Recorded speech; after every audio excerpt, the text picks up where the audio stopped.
नमस्कार। ई हिंदी शाला में एक बार फिर से आप सभी का स्वागत है। आज हम पढ़ेंगे पाठ हिमालय की बेटियां। इस पाठ को लिखा है श्री नागार्जुन ने। वीडियो के अंत तक अवश्य बने रहिएगा ताकि संपूर्ण पाठ की जानकारी आप तक पहुंच सके। तो चलिए शुरू करते हैं आज की कक्षा। श्री नागार्जुन ने इस पाठ में हिमालय और उससे निकलने वाली नदियों के बारे में बताया है। हिमालय से बहती हुई नदियां दूर से लेखक को शांत और गंभीर दिखाई देती हैं, जिनके प्रति उसके मन में श्रद्धा के भाव हैं। लेकिन जब उसने पहाड़ पर चढ़कर उन्हें देखा तो उसका कुछ अलग ही रूप उसे नजर आया। तो आइए जानते हैं, पढ़ते हैं पाठ हिमालय की बेटियां। बच्चों, विशालकाय हिमालय भारत की सीमाओं की रक्षा करता है और यही हिमालय है जहां से अनेक छोटी बड़ी नदियां निकलती हैं। लेखक को वो नदियां उस हिमालय रूपी पिता की बेटियां लगती हैं, इसीलिए पाठ का नाम है हिमालय की बेटियां। तो जब वो हिमालय से निकलती हैं तो बहुत ही पतली सी धारा के रूप में होती हैं, चंचल बच्चे की तरह दिखाई देती हैं। और जब वो धीरे धीरे बहते हुए मैदानी इलाकों की तरफ बढ़ती हैं तो उनका आकार बड़ा होता जाता है, यहाँ तक कि वो इतनी विशाल हो जाती हैं कि उसका जो पाठ होता है यानी चौड़ाई होती है वो बहुत बड़े इलाके को घेर लेती है। कल कल झरझर करती हुई नदियां बहती हैं और मैदानी इलाकों की तरफ पहुंच जाती हैं। वहां जाकर उनका बहुत शांत रूप देखने को मिलता है, जैसे कोई गंभीर महिला हो यानी स्त्री हो। और उनका अंतिम लक्ष्य होता है समुद्र में जाकर मिल जाना। तो लेखक ने जब पहाड़ से उन नदियों को बहते हुए देखा तो उसके मन में न जाने कितनी बातें आईं जो उसने इस पाठ के रूप में लिख दी हैं। तो चलिए पढ़ते हैं पाठ हिमालय की बेटियां। अभी तक मैंने उन्हें दूर से देखा था। बड़ी गंभीर, शांत, अपने आप में खोई हुई लगती थी। संभ्रांत महिला की भांति वे प्रतीत होती थीं। उनके प्रति मेरे दिल में आदर और श्रद्धा के भाव थे। माँ और दादी, मौसी और मामी की गोद की तरह उनकी धाराओं में मैं डुबकियां लगाया करता। तो लेखक कहता है कि जब भी मैंने नदियों को देखा तो थोड़ी दूर से देखा, जहां से देखने पर वो मुझे लगता था कि बड़ी ही शांत हैं और बहुत गंभीर हैं, अपने आप में खोई हुई बही जा रही हैं।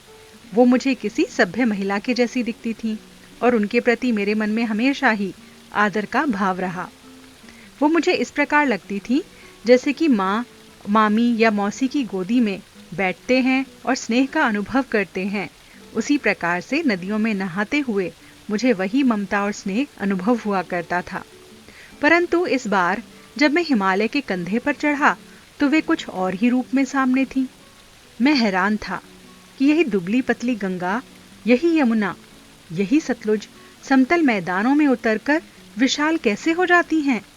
इनका उछलना और कूदना, मतलब लेखक इस बार हिमालय पर्वत पर गया है।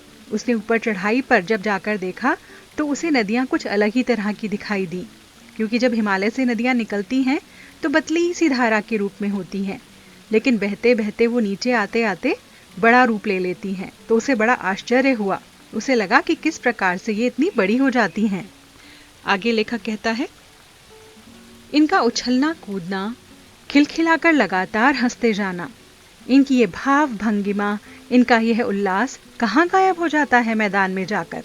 यानी पर्वत से निकलते समय तो बड़ी चंचल होती हैं, जैसे छोटा बच्चा सारा दिन उछलता कूदता रहता है, उसी प्रकार से नदियां भी लगता है मानो छोटे बच्चे की तरह वहां से निकलती हैं। और लेकिन जब मैदान में पहुंचती हैं तो बड़ी शांत और गंभीर हो जाती हैं। पता नहीं वो उनका बचपना, खुशी, उल्लास कहाँ चली जाती है। किसी लड़की को जब मैं देखता हूँ, किसी कली पर जब मेरा ध्यान अटक जाता है, तब भी इतना कौतूहल और विस्मय नहीं होता जितना कि इन बेटियों की बाल लीला को देखकर होता है। यानी लेखक को किसी कली यानी फूल का जो छोटा सा बड होता है, कली होती है, उसे देखकर या लड़की को देखकर इतना ज्यादा ध्यान उसमें नहीं जाता उसका, जबकि उसको किस चीज पर आश्चर्य ज्यादा हो रहा है, इन नदियों की लीलाओं को देखकर, यानी उनके करतब को देखकर।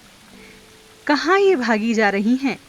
वह कौन लक्ष्य है जिसने इन्हें बेचैन कर रखा है? अपने महान पिता का विराट प्रेम पाकर भी अगर इनका हृदय अतृप्त है तो वे कौन होगा जो इनकी प्यास को मिटा सकेगा? तो लेखक को लगता है कि ये कहाँ लगातार भागी चली जा रही हैं, रुकती क्यों नहीं है? इनका लक्ष्य क्या है जीवन में और इतनी बेचैन क्यों हैं? जबकि इनका पिता इतना महान है, क्योंकि हिमालय पर्वत से बड़ा और महान कोई नहीं। तो उन्हें लगता है कि जब वो ही इनको इतना स्नेह नहीं दे पा रहा तो इनको ये प्रेम और स्नेह कौन देगा। बर्फ जली नंगी पहाड़ियां, छोटे छोटे पौधों से भरी हुई घाटियां, बंधुर आदित्यकाएं, सरसब्ज उपत्यकाएं, ऐसा है इनका लीला निकेतन। यानी ये कहाँ से होते हुए निकलती हैं? बर्फ से जो ढकी हुई पहाड़ियां हैं, छोटे छोटे पेड़ पौधों से फूलों से ढकी हुई घाटियां हैं और बहुत गहरी जो समतल मैदान है पहाड़ों के ऊपर, उनसे निकलते हुए ये खेल कूद करती हुई आती हैं। लीला निकेतन माने लीला करने का स्थान, यानी खेल कूद का घर। खेलते खेलते जब ये जरा दूर निकल जाती हैं तो देवदार, चीड़, सरो, चिनार, सफेदा, कहल के जंगलों में पहुंचकर शायद इन्हें बीती बातें याद करने का मौका मिल जाता होगा। कौन जाने बुढ़ा हिमालय अपनी इन नटखट बेटियों के लिए कितना सिर धुनता होगा। बड़ी बड़ी चोटियों से जाकर पूछिए तो उत्तर में विराट मौन के सिवाय उसके पास और रखा ही क्या है। तो उसे लगता है कि जब ये पहाड़ों से निकलते हुए मैदानों की तरफ जा रही होती होंगी तो इन्हें रास्ते में जंगल मिलते होंगे जिनमें पहाड़ों पर उगने वाले ढेर सारे पेड़ पौधे होते होंगे। तो उसे शायद अपनी बीती बातें याद करने का मौका मिलता होगा। धीरे धीरे वहां से उन्हें देखते हुए चलती होगी। लेकिन ये तो हम नहीं जानते कि जो इनका पिता है वो बूढ़ा हो चुका है, क्योंकि वो इतना बड़ा है, विशाल है, न जाने कितने सालों पुराना है। तो वो अपनी बेटियों की इस तरह से नटखट हरकतें देखकर शायद पछताता होगा कि कैसे उसने उन्हें जाने दिया, क्यों उसने अपने घर से निकलकर उन्हें मैदानों में जाने का मौका दिया। जो अगर हम जाकर हिमालय से पूछें तो हमें हिमालय से कोई उत्तर नहीं मिलता, वो मौन रहता है, यानी चुप रहता है। सिंधु और ब्रह्मपुत्र ये दो ऐसे नाम हैं जिनको सुनते ही रावी, सतलुज, ब्यास, चेनाब, झेलम, काबुल जिसे कुंभा भी कहा जाता है, कपिशा, गंगा, यमुना, सरयू, गंडक और कोसी जैसी हिमालय की छोटी बड़ी सभी बेटियां आंखों के सामने नाचने लगती हैं। वास्तव में सिंधु और ब्रह्मपुत्र स्वयं कुछ नहीं है। दयालु हिमालय के पिघलते हुए दिल की एक एक बूंद न जाने कब से इकट्ठा हो होकर इन दो महानदियों के रूप में समुद्र की ओर प्रवाहित होती रही है। तो कहते हैं जो सिंधु और ब्रह्मपुत्र हैं, जो इतनी विशाल नदियां हैं, इन दोनों का नाम सुनते ही हमें न जाने हिमालय की कितनी नदियों की याद आ जाती है। उनको हम अपनी आंखों के सामने देख पाते हैं। लेकिन ये दोनों अपने आप में विशाल नहीं हैं। ये बड़ी कैसे बनी? क्योंकि हिमालय पर जमी हुई जो बर्फ है वो एक एक बूंद करके इकट्ठा होते होते उसने इन दो महान नदियों का रूप ले लिया, जो कहाँ जाकर बहती हैं, कहाँ रुकती हैं? समुद्र में जाकर। कितना सौभाग्यशाली है वो समुद्र जिसे पर्वतराज हिमालय की इन दो बेटियों का हाथ पकड़ने का श्रेय मिला। तो यहाँ पर समुद्र को बहुत सौभाग्यशाली कहा जा रहा है कि वो कितना लकी है। देखो कि उसे हिमालय की इतनी दो बड़ी नदियां जो सिंधु और ब्रह्मपुत्र हैं, उन दोनों बेटियों को अपने स्वीकार करने का, अपने अंदर समा लेने का श्रेय दिया है उन्होंने। जिन्होंने मैदान में ही इन नदियों को देखा होगा, उनके ख्याल में शायद ही ये बात आ सके कि बूढ़े हिमालय की गोद में बच्चियां बनकर ये कैसे खेला करती हैं। माँ बाप की गोद में नंग धड़ंग होकर खेलने वाली इन बालिकाओं का रूप पहाड़ी आदमियों के लिए आकर्षक भले ही न हो, लेकिन मुझे तो ऐसा लुभावना प्रतीत हुआ कि हिमालय को ससुर और समुद्र को उसका दामाद कहने में मुझे कोई झिझक नहीं होती है। तो कहते हैं लेखक कि जब मैं नदियों को देखता हूँ तो मुझे ऐसा लगता है कि बूढ़े हिमालय पिता के गोद में ये नदी रूपी बच्चियां किस प्रकार से खेलकूद करती हैं और किस प्रकार से जैसे छोटे बच्चे कैसे भी हों, चाहे उन्होंने कपड़े पहने हों, नंगे खेल रहे हों, तो उसी प्रकार से जो ये नदियां हैं वो भी अपने माँ बाप की गोदी में खेलती हैं। इनका रूप पहाड़ी आदमियों को ज़्यादा आकर्षक नहीं लगता, क्योंकि वो तो हमेशा ही उन्हें इस प्रकार से पहाड़ से निकलते हुए नीचे जाते हुए देखते रहते हैं। लेकिन लेखक को उनका रूप बहुत अच्छा लगा, बहुत लुभावना लगा, उसके मन को भा गया।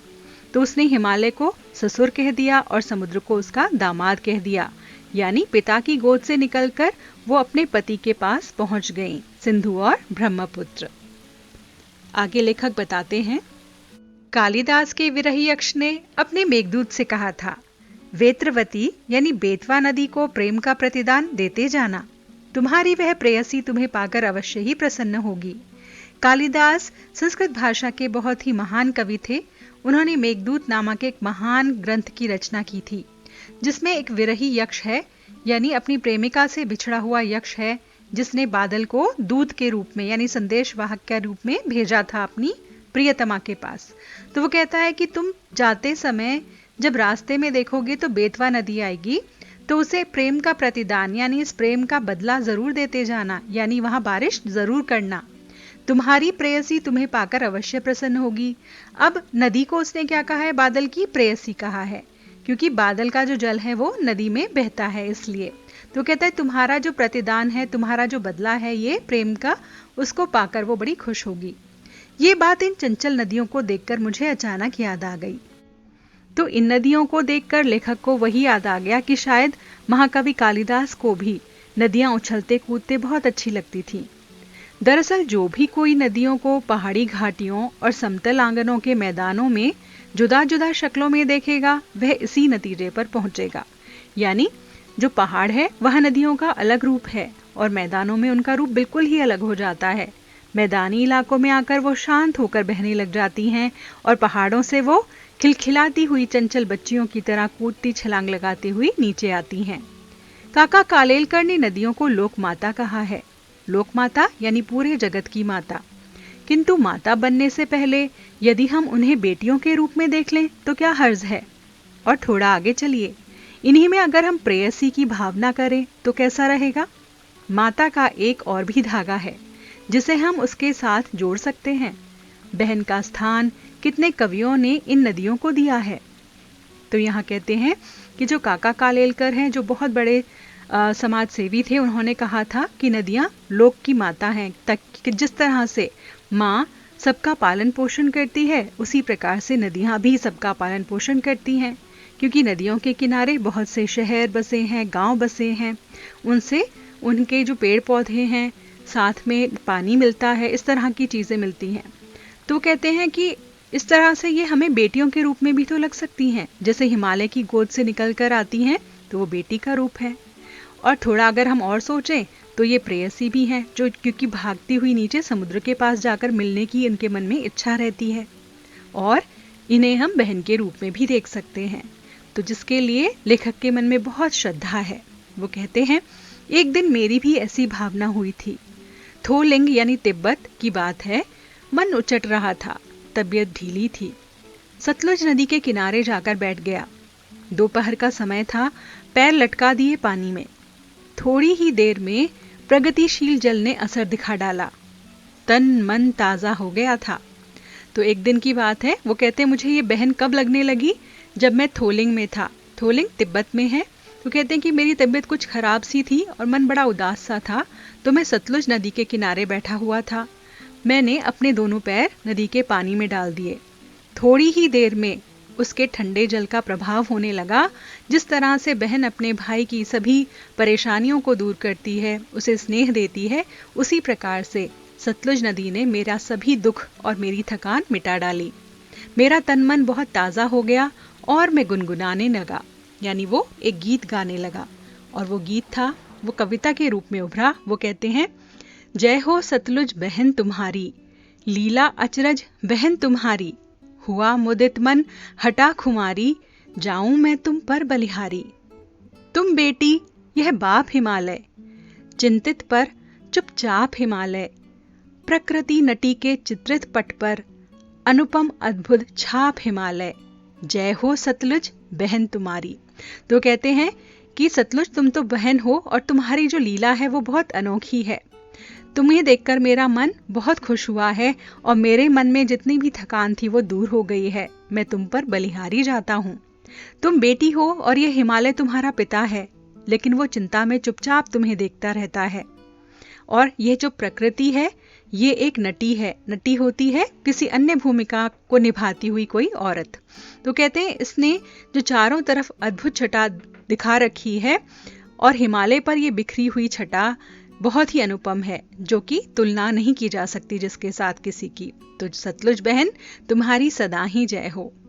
तो इस प्रकार से लेखक ने नदियों को माता के रूप में, बहन के रूप में, बेटी के रूप में और साथ ही साथ में प्रेमिका के रूप में भी देखा है।